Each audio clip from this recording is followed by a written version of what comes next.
Welcome to Javel Stories. Before we continue with the story, please don't forget to hit the subscribe button, turn on the notification bell to always get notified for upcoming stories, and also share the story with loved ones and friends. Thank you very much. Cassie Davis was no ordinary girl. From the moment she could walk, her fascination with nature had been evident. While other kids spent their time glued to cartoons or video games, Cassie would wander the small patch of woods behind her family's suburban home. Her parents, though amused by her adventures, often worried about her boundless curiosity. She would return home covered in mud, clutching sticks, stones, and the occasional frog, her bright blue eyes wide with wonder. Camping had always been her dream. Not the kind of camping where you parked an RV in a lot and lounge in comfort, but real camping deep in the woods, surrounded by towering trees, the scent of pine and earth heavy in the air, and the thrill of adventure humming through her veins. Yet, for all her enthusiasm, Cassie had never been camping before. Her parents were city folk through and through, uncomfortable with the idea of being far from cell service and modern amenities. So when her Girl Scout troop announced a weekend camping trip to Blackwood Forest, Cassie felt like her dreams were finally coming true. For weeks leading up to the trip, she pored over books about wildlife, survival skills, and camping etiquette. Her bedroom became a miniature forest of its own, with pictures of owls, foxes, and deer taped to the walls. She even practiced pitching a tent in the backyard, much to the amusement of her older brother Ethan, who teased her relentlessly. The night before the trip, Cassie could hardly sleep. She lay awake in her bed, staring at the glow-in-the-dark stars on her ceiling, imagining what the real stars might look like without city lights to dim them. Her packed bag sat at the foot of her bed, bursting with supplies. A flashlight, bug spray, a pocket knife her dad had reluctantly let her borrow, and a journal to document her adventures. Morning came quickly, and Cassie was the first to arrive at the meeting point. The other girls in the troop trickled in, some as excited as Cassie, others clearly less enthused about spending a weekend away from home comforts. Mrs. Lacey, the troop leader, stood by the bus with a clipboard in hand, her warm smile reassuring the nervous parents. "Don't worry," she said for the 100th time. "The girls will be perfectly safe. Blackwood Forest is beautiful this time of year, and we've taken every precaution." Cassie waved eagerly at her parents as the bus pulled away, her heart racing with anticipation. The journey was lively, with the girls chatting, singing songs, and exchanging stories. Cassie stared out the window, watching as the city gave way to rolling hills, then dense forests. The sight of the towering trees made her chest swell with excitement. She couldn't wait to explore. When they finally arrived at the campsite, Cassie could hardly contain her joy. The air was crisp and cool, filled with the earthy scent of moss and leaves. The troop quickly got to work setting up tents, and Cassie felt a surge of pride as she helped assemble hers. This was it. Her dream had come true. Little did she know, this trip would change her life forever. The bus rattled along the dirt road, kicking up dust as it made its way deeper into Blackwood Forest. Cassie's face was pressed against the window, her breath fogging up the glass as she watched the landscape transform. The trees were taller here, their thick branches forming a canopy that filtered the sunlight into dappled patches on the ground.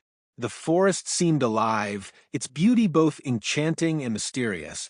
Cassie felt a thrill of excitement mixed with a flicker of unease she couldn't quite place.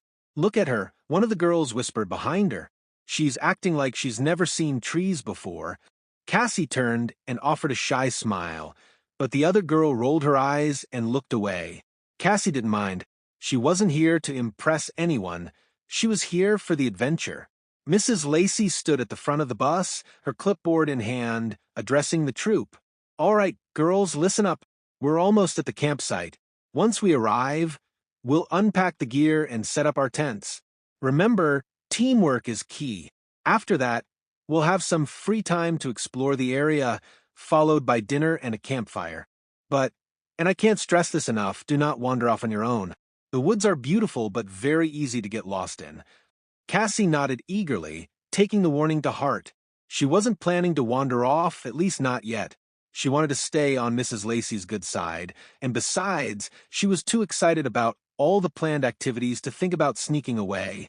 When the bus finally stopped, the girls poured out, stretching their legs and breathing in the fresh forest air. Cassie took a deep breath, savoring the crispness of it. She could hear the distant call of birds and the rustle of leaves in the breeze. It was everything she'd imagined and more. "Cassie, over here," Mrs. Lacey called, waving her clipboard. "You're with me on tent duty?" Cassie hurried over, eager to prove herself. She joined a group of girls hauling poles and tarps to the designated campsite. Together, they worked under Mrs. Lacey's supervision, fumbling with knots and stakes until the tents finally stood upright. Cassie wiped her brow and smiled, proud of her contribution. After the tents were up, the girls gathered in a circle, while Mrs. Lacey gave them a rundown of the rules. "The bathrooms are a short walk that way," she said, pointing to a small trail leading deeper into the woods. "Always go in pairs, stick to the marked trails, and if you see anything unusual, let one of us counselors know immediately." Cassie glanced at the trail, her curiosity piqued. What might she see if she ventured beyond the marked paths? She shook the thought from her mind. There would be time for exploring later. The afternoon passed quickly. The girls played games, collected firewood, and helped prepare dinner. As the sun dipped lower in the sky, painting the forest in shades of orange and gold, Cassie felt a deep contentment settle over her. This was everything she had dreamed of and more. That night, as the group gathered around the campfire, Cassie couldn't help but feel a strange sense of destiny. Something about these woods called to her, whispering secrets she couldn't quite hear. She hugged her knees to her chest, staring into the flames, unaware that her life was about to take a turn she could never have imagined. The first night at Blackwood Forest felt magical. The air was cool, tinged with the faint scent of pine and smoke as the campfire crackled in the center of the clearing. The girls sat in a wide circle, their faces illuminated by the dancing flames. Mrs. Lacey stood at the edge of the circle, her clipboard tucked under her arm, smiling warmly at her troop. "All right, girls," she began, her voice carrying easily over the sound of the fire. "This is what camping is all about. Stories, marshmallows, and a little bit of adventure." Cassie felt a shiver of excitement as Mrs. Lacey handed out marshmallow skewers. She had never roasted a marshmallow before and watched carefully as the other girls demonstrated, holding the soft white treats just close enough to the flames to turn them golden brown. Cassie's first attempt ended in a charred mess, but she didn't mind. The taste of the gooey, sticky marshmallow was worth it. "Okay, who's ready for a story?" Mrs. Lacey asked, sitting down on a log. A chorus of voices called out in agreement, and she raised her hands for quiet. "This one is an old legend about Blackwood Forest. It's called the Whispering Tree." The fire crackled louder as Mrs. Lacey began her tale. She spoke of a tree deep in the forest, taller than all the others, with bark as black as night. According to legend, the tree was cursed. It was said that anyone who stood beneath it could hear whispers, faint voices calling their name.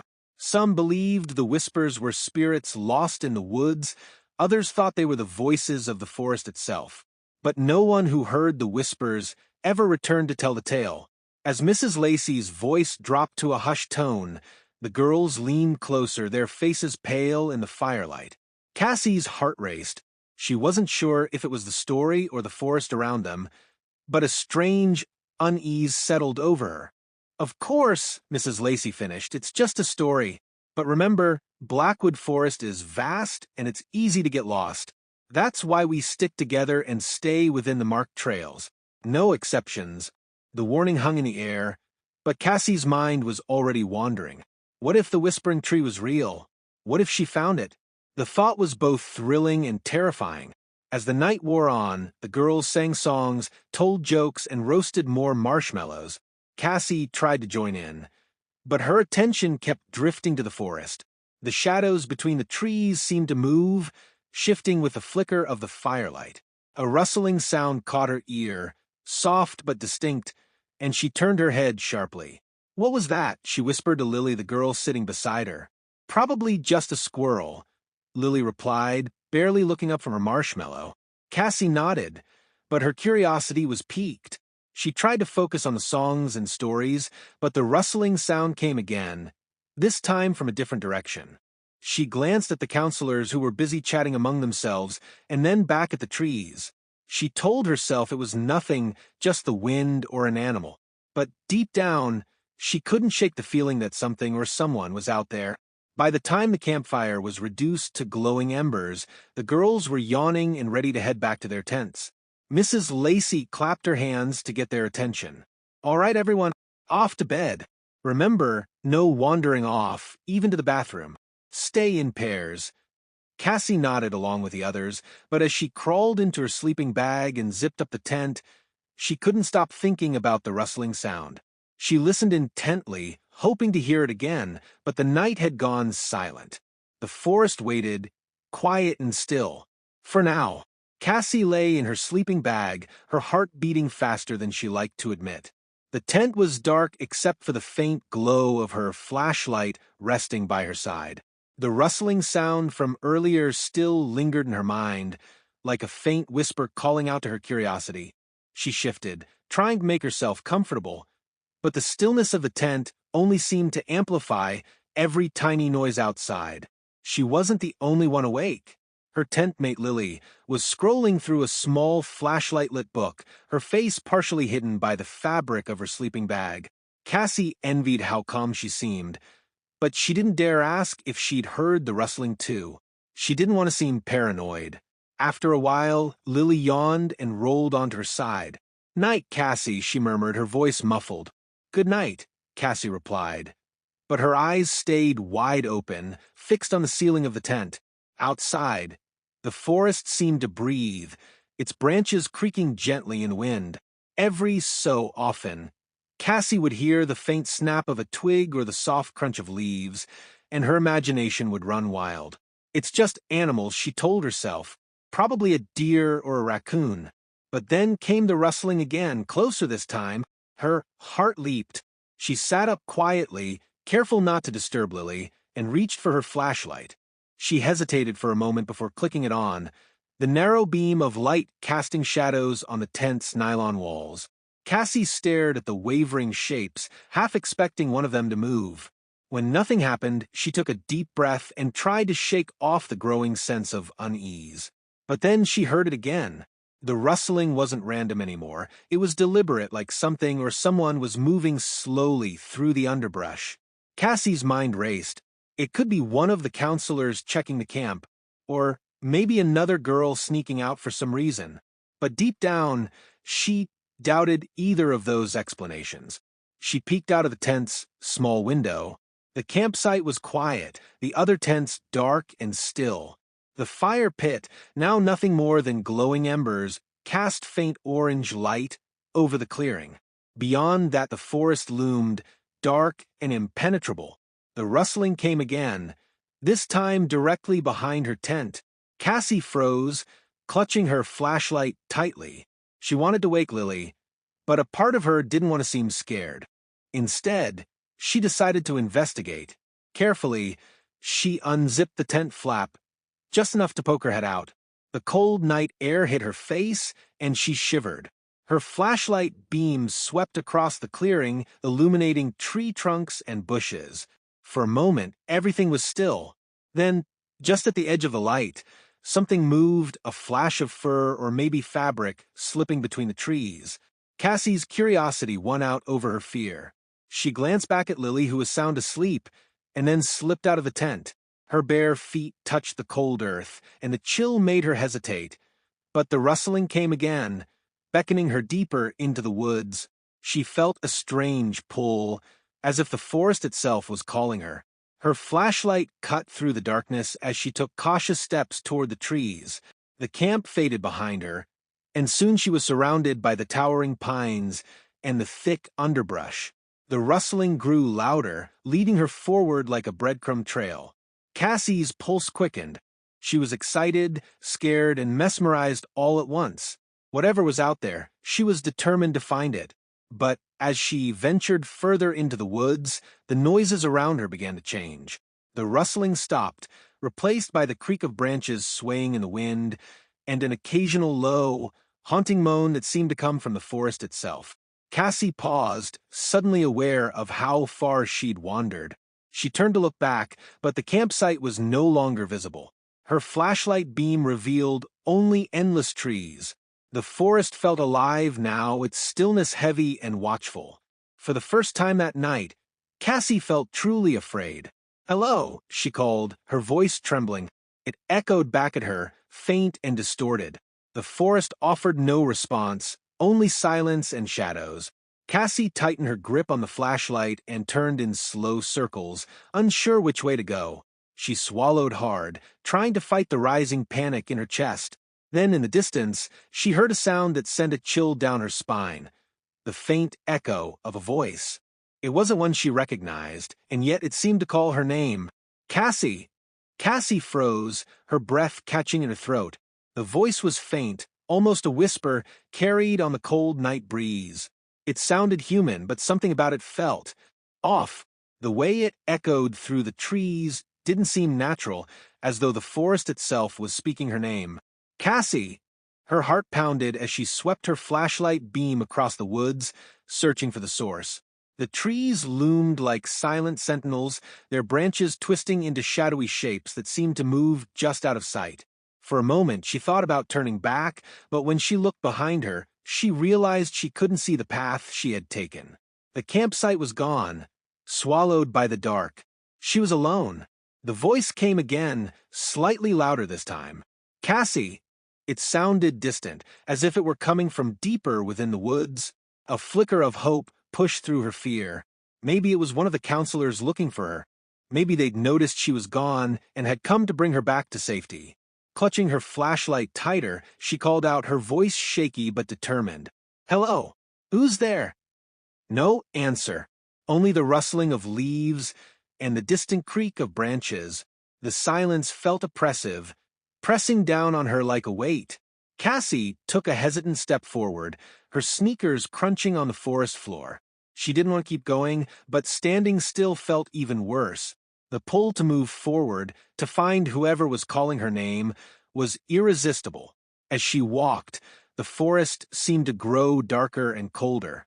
Her flashlight's beam flickered, and she shook it frantically, muttering under her breath.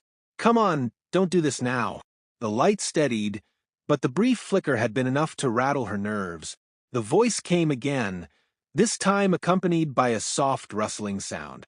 Cassie's ears strained to locate it, but the noise seemed to come from everywhere at once. She moved cautiously, her steps slow and deliberate. The ground beneath her feet grew uneven, covered in roots and rocks that threatened to trip her with every step. "Cassie!" The voice was clearer now, almost soothing, but it sent a shiver down her spine. It didn't sound like any of the counselors.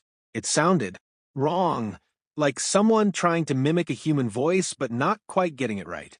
"Who are you?" she called out, her voice trembling. "Where are you?"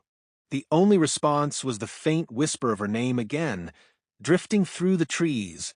Cassie's chest tightened with fear. She wanted to turn back, to run to the safety of the campsite, but she had no idea which way to go.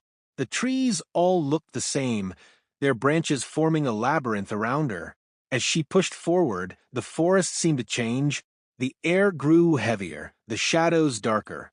The rustling sound was louder now, accompanied by faint whispers she couldn't quite make out. Her flashlight caught glimpses of movement.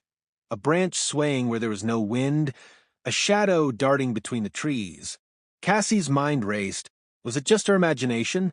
Or was something or someone out here with her? Her foot caught on a root, and she stumbled, barely catching herself before she fell.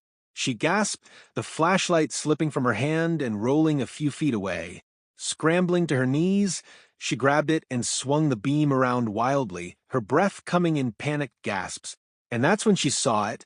At the edge of the flashlight's reach, something moved. It was low to the ground, no bigger than a child, but it was too quick for her to make out its shape.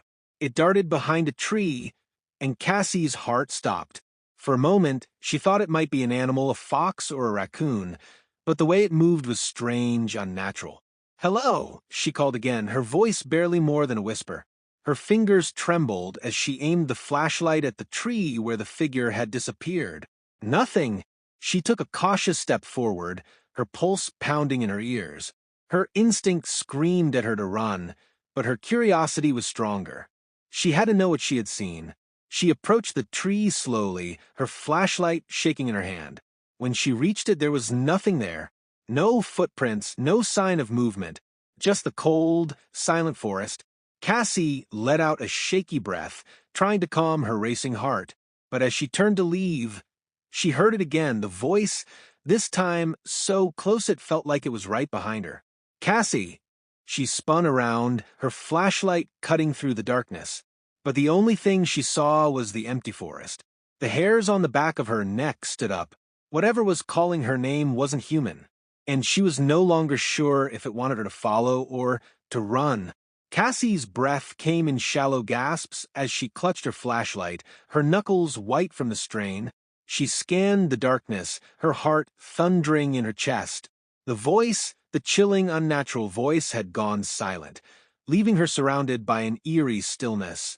Even the usual forest sounds, the chirping of crickets or the rustle of small animals, were gone. It was as though the woods were holding their breath. She took a shaky step backward, her eyes darting to the trees. Every shadow seemed to stretch toward her, their twisted forms reaching like fingers. A creeping realization settled over her. She had no idea where she was. The campsite was gone, swallowed by the labyrinth of trees. Every direction looked the same, an endless tangle of branches and undergrowth. Panic bubbled up in her chest. "Stay calm," she told herself, trying to recall the survival tips she had read in her camping book. "If you're lost, stop moving and take stock of your surroundings." She turned slowly, the beam of her flashlight sweeping over the trees. There was no path, no trail, no sign of where she had come from. The forest was impenetrable, an endless maze of darkness. Cassie's stomach churned. She had thought she was brave, adventurous even, but now the reality of her situation hit her with full force. "I'm lost," she whispered to herself, the words trembling in the still air. Saying it aloud made it feel more real, more terrifying. She forced herself to think. Find a landmark, something to guide you back. But there was nothing. The towering pines and oaks blended together, their dark shapes indistinguishable in the dim light. She aimed her flashlight at the ground, hoping to see her footprints or some disturbed leaves that might mark her path, but the forest floor offered no clues. Tears pricked at the corners of her eyes, but she blinked them away. Crying wouldn't help. She tightened her grip on the flashlight and tried to retrace her steps. Her movements were slow, deliberate, but each turn only seemed to lead her deeper into the forest. She spun in circles, desperate for a sign, anything that could point her in the right direction, but the woods felt endless, a swirling vortex that swallowed every familiar detail. The voice came again. "Cassie!" It was fainter now, almost drowned out by the pounding of her heart, but she heard it. Her head snapped up, her flashlight trembling in her hand as she aimed it toward the sound. It wasn't like any voice she'd ever heard before. It didn't sound like Mrs. Lacey or any of the counselors. It wasn't one of the girls. It was something else. Her legs felt like lead, but she forced herself to move, stepping cautiously toward the direction of the voice. The pull was undeniable, a strange compulsion that overpowered her fear. Each step felt heavier, the air around her growing colder. The flashlight's beam flickered again, and she slapped it in frustration. "Stop!" she shouted, her voice cracking. "Who's there? Please, stop messing with me." The woods answered with silence. Cassie's panic spiked. She was no longer sure if she was moving closer to the voice or deeper into the void. Her breaths came in quick bursts, her hands shaking so badly, she almost dropped the flashlight. The forest pressed in on her, its dense shadows closing off any sense of direction. The temperature seemed to drop sharply. Her breath came out in white puffs, visible in the dim light. A chill ran down her spine, and she hugged her arms to her chest, her flashlight wobbling. "This can't be happening," she muttered, her voice barely above a whisper. A sudden crack behind her made her spin around, the flashlight beam whipping through the darkness. Her heart leaped into her throat as she searched for the source. But there was nothing, just the trees, standing silent and unmoving. Cassie's knees felt weak. She crouched down, hugging herself as she tried to control her breathing. She thought of Mrs. Lacey's warning, "Stay on the trails, don't wander off. The forest is vast, and it's easy to get lost." Tears finally spilled down her cheeks as the reality of her situation sank in.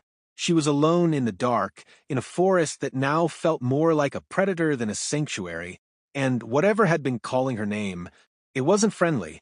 In the distance, she heard the faint rumble of thunder. Her head shot up, and she felt the first icy drops of rain against her skin.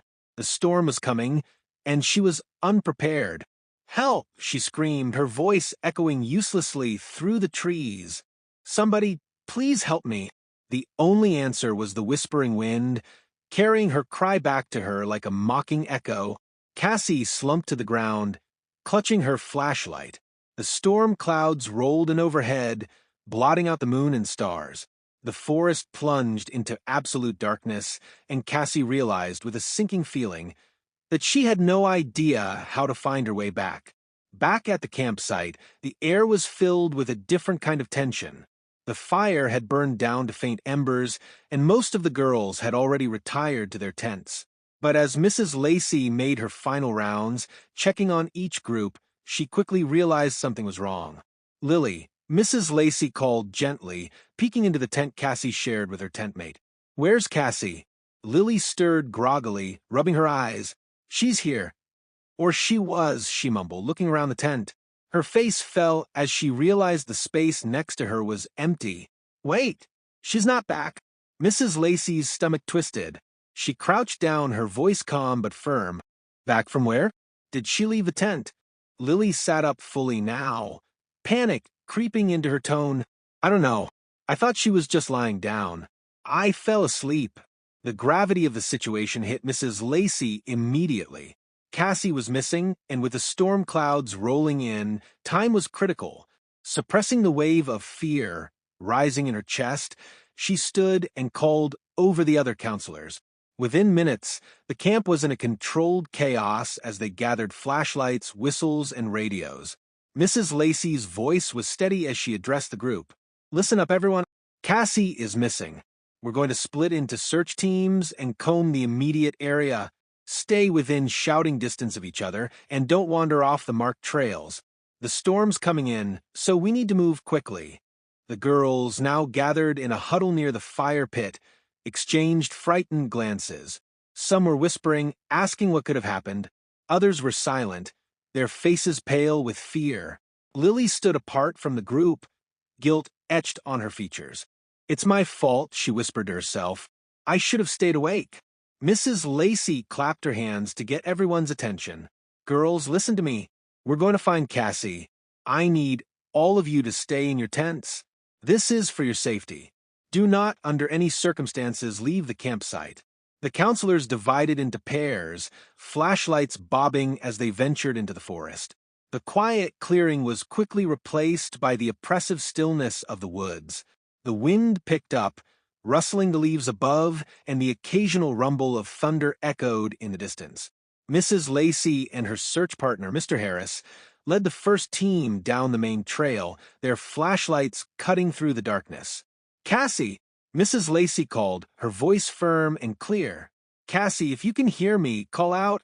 The forest absorbed her cries, giving nothing back but the occasional creak of branches. Mr. Harris scanned the ground for any sign of disturbed leaves or footprints. "She can't have gone far," he muttered, more to himself than to Mrs. Lacey. But as the minutes stretched into an hour, their confidence began to waver. The storm clouds grew heavier, blotting out the moonlight and plunging the woods into near-total darkness.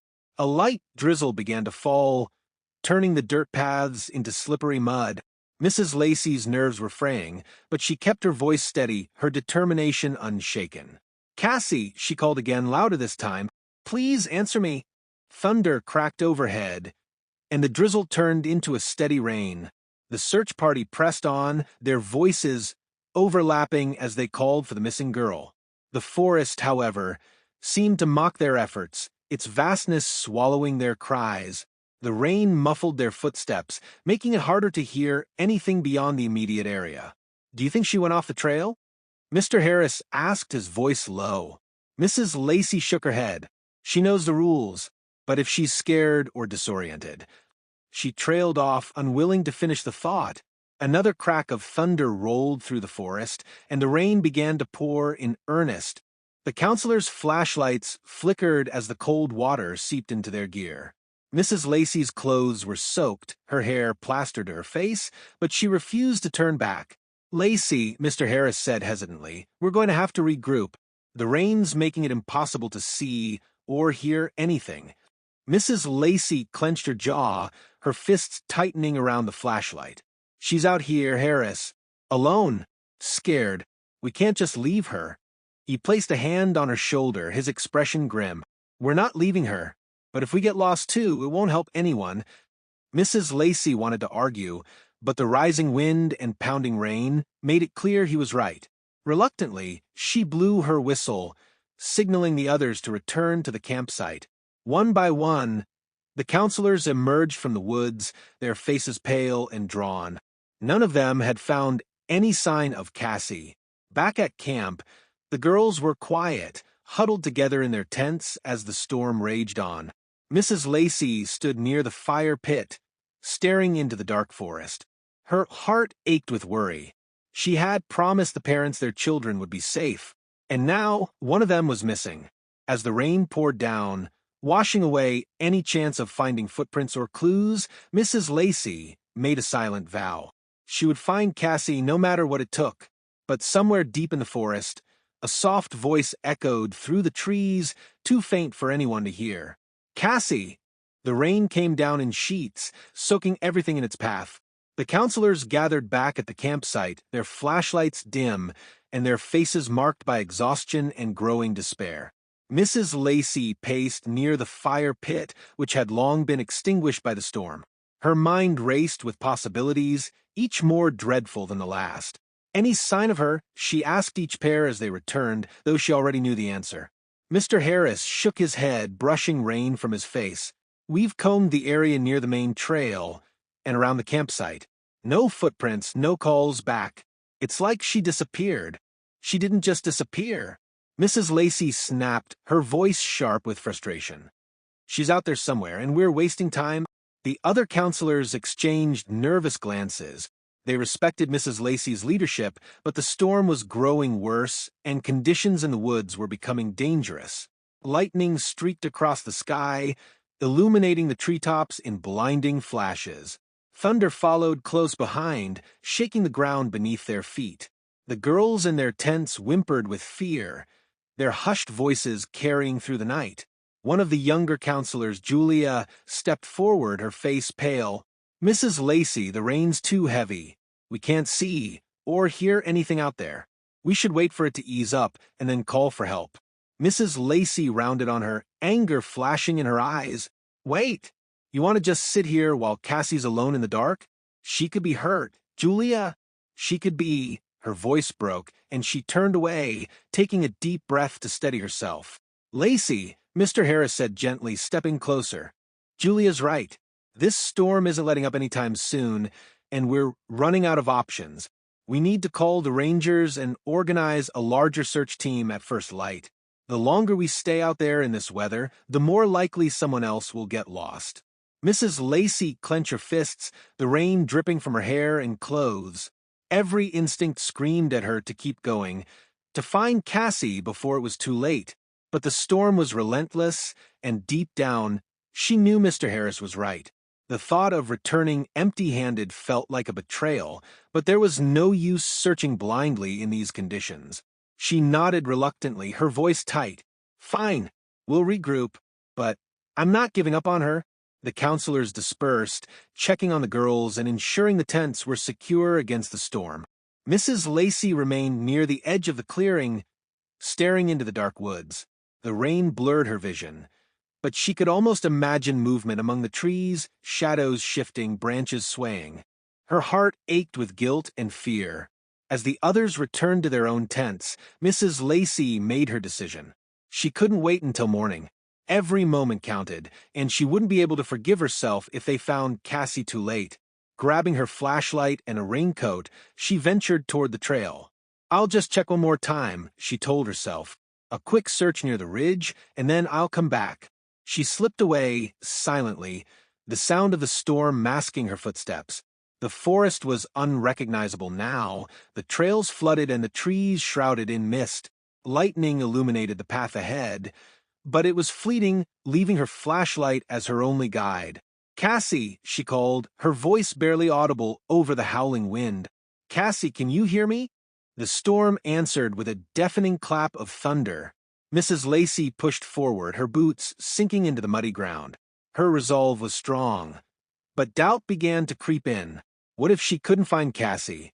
What if she became another statistic, another cautionary tale whispered around campfires? Her foot caught on a root, and she stumbled, catching herself against a tree. The bark was rough and cold beneath her fingers, and for a moment she leaned against it, trying to catch her breath. The rain poured harder, soaking through her raincoat and chilling her to the bone. And then she heard it, a faint sound, barely distinguishable from the storm. Her heart leaped, hope flaring despite the odds. She strained to listen, her flashlight scanning the forest. The sound came again, clearer this time. "Cassie!" It was a voice, soft and haunting, carried on the wind. Mrs. Lacey's pulse quickened. She shouted into the darkness, "Cassie, is that you? Where are you?" The voice didn't answer, but the rustling of leaves nearby drew her attention. She turned sharply, her flashlight beam slicing through the rain. For a moment, she thought she saw something, a small figure darting between the trees. It was quick, too quick for her to make out any details, but it was enough to send her running after it. "Wait!" she called, her voice raw with desperation. "Cassie, stop! It's me, Mrs. Lacey." The figure didn't stop. It moved deeper into the woods, and Mrs. Lacey followed, her determination stronger than her fear. The rain blurred her vision, and the mud made each step a struggle. But she pressed on, her flashlight shaking in her trembling hands. The storm seemed to grow louder, the wind howling like a living thing. Mrs. Lacey's cries were swallowed by the noise, but she didn't stop. She couldn't stop. Somewhere in these woods, Cassie was waiting for her, and she wasn't going to let her down. But as she pushed deeper into the forest, the figure vanished, and the voice went silent. Mrs. Lacey was alone now, surrounded by the storm and the shadows of the trees, and for the first time, a flicker of fear crept into her heart.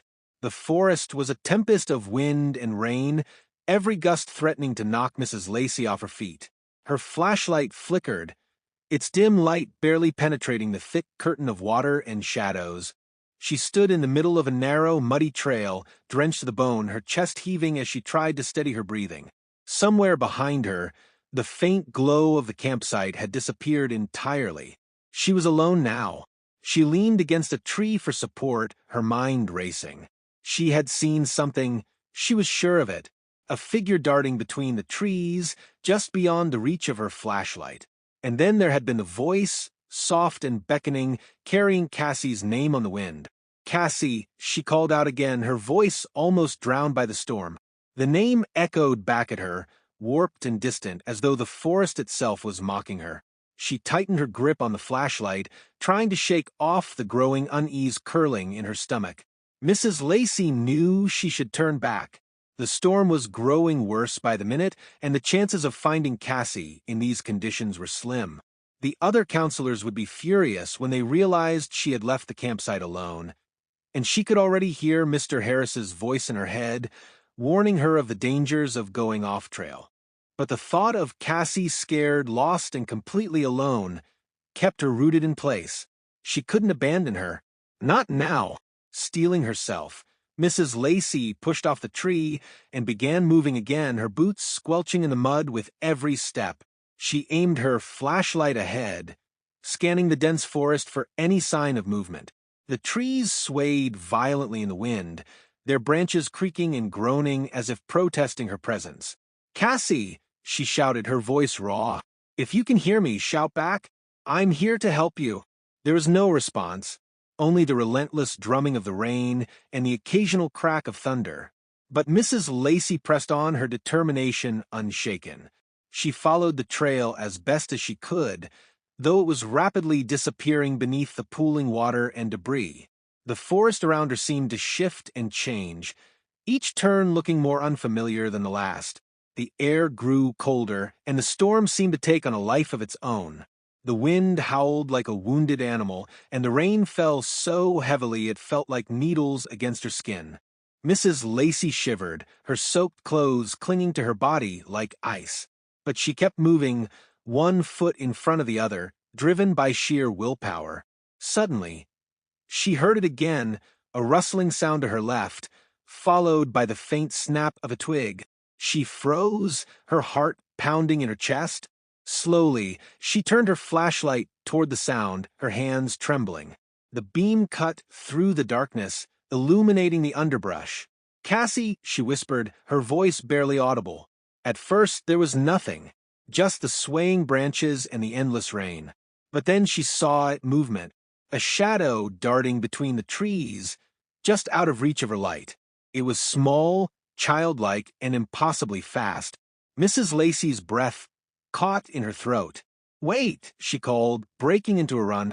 Her boots slipped on the wet ground, and she stumbled, nearly falling. But she didn't stop. She couldn't stop. She had to catch up, had to see who or what it was. The shadow led her deeper into the woods, away from the faint remnants of the trail. Mrs. Lacey's pulse raced as she pushed through low-hanging branches and tangled roots, her flashlight bouncing wildly in her hand. Her lungs burned, and her legs felt like lead, but the thought of Cassie kept her moving. The shadow disappeared behind a cluster of trees, and Mrs. Lacey skidded to a halt, her flashlight frantically sweeping the area. "Cassie," she cried, her voice breaking, "please answer me." The forest seemed to hold its breath. And then, faintly, she heard it, the voice. Cassie. It wasn't her voice. It wasn't human at all. It was soft and melodic, almost hypnotic, but there was something wrong about it, something cold and otherworldly. Mrs. Lacey's blood ran cold. "Who's there?" she demanded, her voice trembling. "Show yourself." The voice didn't answer. Instead, the rustling came again, louder this time, circling her. Mrs. Lacey turned sharply, her flashlight spinning in every direction. Her heart pounded as shadows seemed to close in around her, their shapes shifting and twisting in the rain. And then she saw it. Just for a moment, her light caught the figure, small, pale, and standing completely still among the trees. It looked like a child, but its eyes weren't right. They glinted in the darkness, cold and lifeless, like polished stones. Mrs. Lacey stumbled back, her breath catching. She blinked, and the figure was gone. The forest exploded with sound, a deafening crack of thunder, the wind roaring through the trees, and the rain pounding harder than ever. Mrs. Lacey staggered, her flashlight slipping from her grasp and falling into the mud. She scrambled to pick it up, her hands shaking uncontrollably. "Cassie," the voice came again, closer now. Mrs. Lacey's resolve faltered. For the first time, fear took hold of her completely. She turned and ran, not caring where she was going, only wanting to escape the darkness pressing in around her. But as she fled, the voice followed, echoing through the storm like a haunting melody. And no matter how far she ran, it always seemed just a step behind. Mrs. Lacey's legs burned as she ran, her boots slipping and sliding on the muddy ground. The storm raged around her, the wind howling like a living thing, pushing her back at every step. Rain lashed her face, cold and sharp, blurring her vision. She gripped her flashlight tightly, its beam flickering wildly as she stumbled over roots and rocks. Behind her, the voice echoed, faint but persistent. "Cassie!" She didn't dare look back. The sound seemed to come from everywhere, wrapping around her like a predator stalking its prey. Her heart thundered in her chest, fear driving her forward even as her body screamed for her to stop. Lightning split the sky, illuminating the forest for a brief, blinding moment. In that flash, she thought she saw movement, a figure darting between the trees, too fast and too pale to be human. Her stomach twisted. and she pushed herself harder, her breaths coming in ragged gasps. "Cassie," she called again, her voice hoarse. "Cassie, if you can hear me, please answer." The forest offered no response, only the relentless pounding of the storm. Her calls seemed to vanish into the void, swallowed by the darkness. Mrs. Lacey slowed, her energy waning. She leaned against a tree, her hands shaking as she tried to catch her breath. The cold rain soaked through her clothes, and her hair clung to her face in wet strands. She was lost. The realization hit her like a punch to the gut. She had strayed too far from the trail, chasing shadows and voices that led her deeper into the forest. The campsite was miles away now, and she had no idea which direction to take. Her flashlight flickered again, and she slapped it against her palm, willing it to stay on.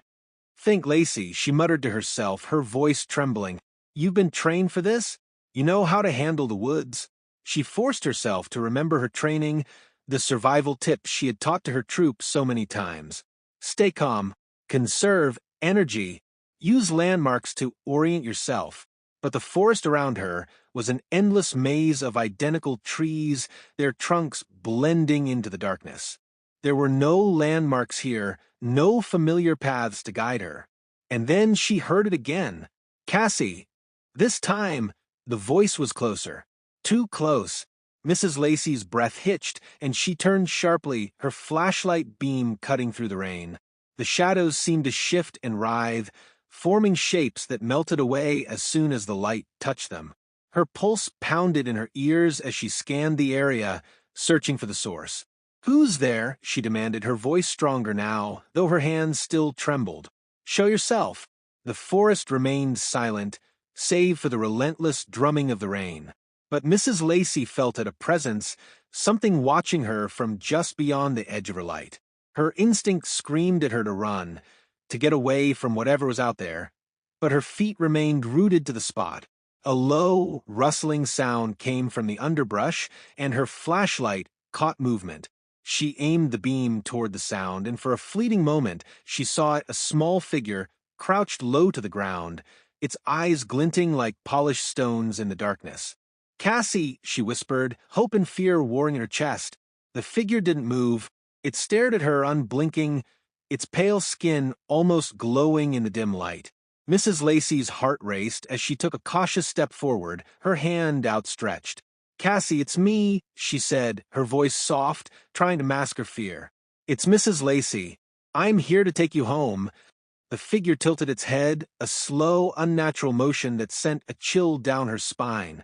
And then, without warning, it darted into the trees, moving with an inhuman speed that left her frozen in place. "No!" she cried, breaking into a run. "Wait! Come back!" She chased the figure, her flashlight bouncing wildly in her hand.